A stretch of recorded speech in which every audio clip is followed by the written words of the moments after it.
उत्तम संवाद जो पहले हो चुका है उसे आगे वर्णन करूंगा, परंतु पहले श्री रामचंद्र जी के अवतार की अत्यंत सुंदर पवित्र कथा सुनो। सिया राम। हे पार्वती, भगवान के नाम और गुण तो अपार हैं और कथा तथा रूप भी अगणित और अमित हैं, परंतु जहाँ तक मेरी बुद्धि है उसके अनुसार वर्णन करता हूँ। प्रेम पूर्वक सुनो। सिया राम। हे पार्वती, अब भगवान का वह सुंदर चरित्र सुनो जिसको देवताओं ने गाया है। भगवान का अवतार जैसे होता है वह कारण मुझे यथार्थ कहते नहीं बनता है। सिया राम। हे पार्वती, सुनो, तुम्हारा यह विचार है कि राम जी मन, बुद्धि और वाणी तथा तर्क नावों से परे हैं, तदपि मैं अपनी बुद्धि के अनुमान से संत मुनि वेद और पुराणों ने जैसा कुछ कहा है। सिया राम।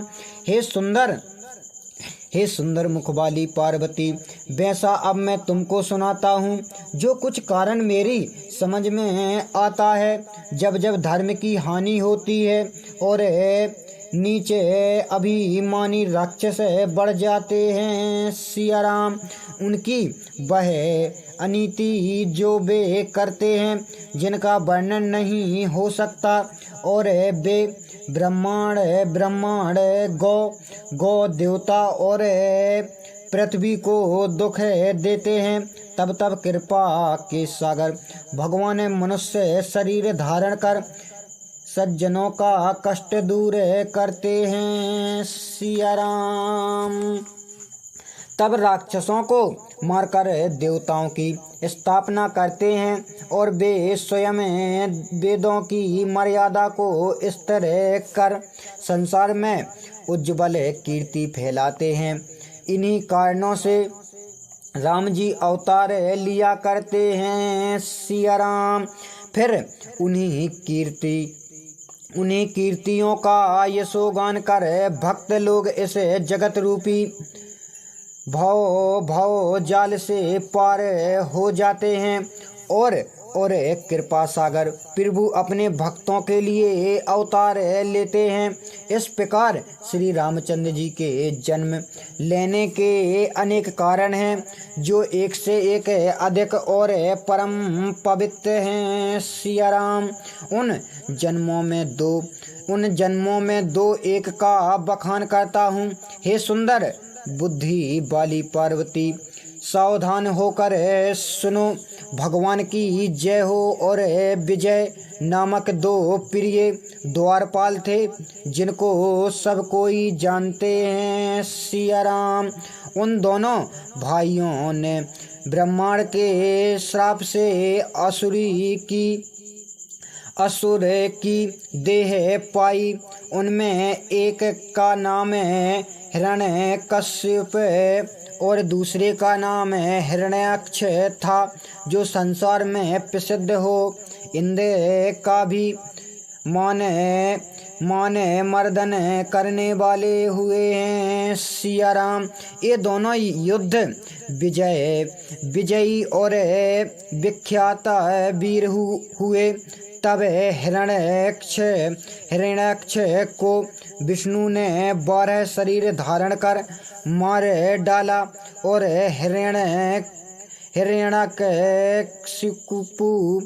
हिरण्यकशिपु को भगवान ने नरसिंह रूप हो मारे भक्त प्रहलाद के यश का विस्तार किया।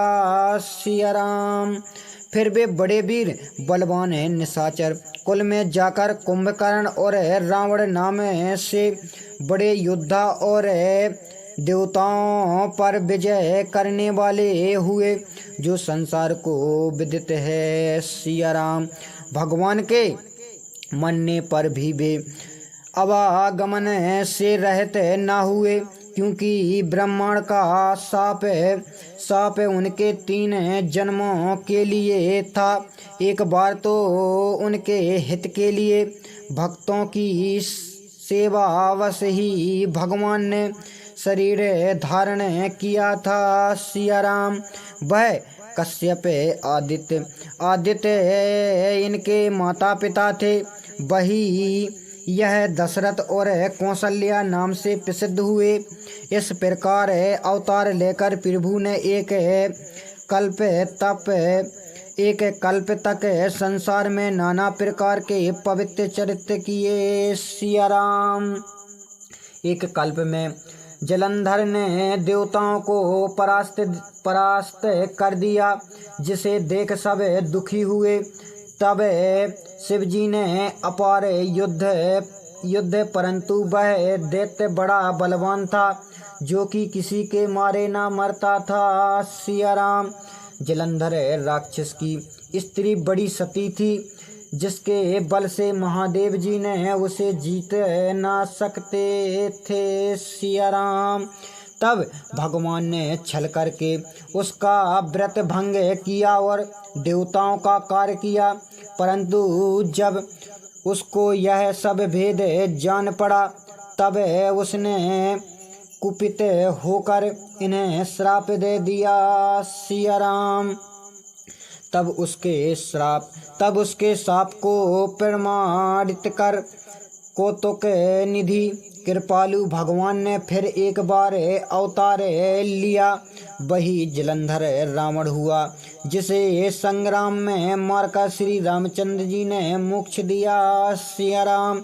एक जन्म का कारण प्रभु के जन्म लेने का यही था, जिसके लिए श्री रामचंद्र जी ने मानव शरीर धारण किया।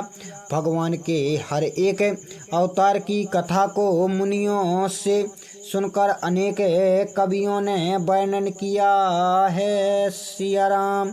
एक बार नारद जी ने शाप दिया, तब एक कल्प में इसलिए अवतार हुआ।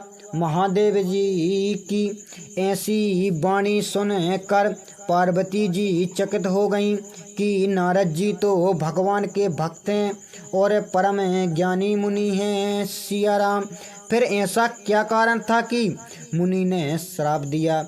विष्णु जी ने मुनि का क्या अपराध किया था? हे शिव जी, यह प्रसंग मुझे से कहिए, क्योंकि इसे सुनकर मेरा मन बड़े आश्चर्य में है सिया राम। तब महादेव जी ने हंसकर बोले, हे पार्वती, ना कोई ज्ञानी है ना कोई मूर्ख है।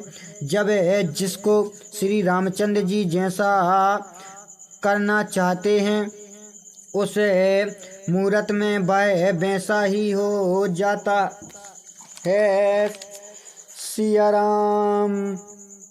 यज्ञ बलाक्य जी कहते हैं, हे भरद्वाज, मैं राम के गुणों को कहता हूँ, तुम आदर पूर्वक सुनो। राम जी इस संसार रूपी भव जाल से पार करने वाले हैं। तुलसी जी कहते हैं कि मन और मद छोड़कर उनका भजन करो सिया राम।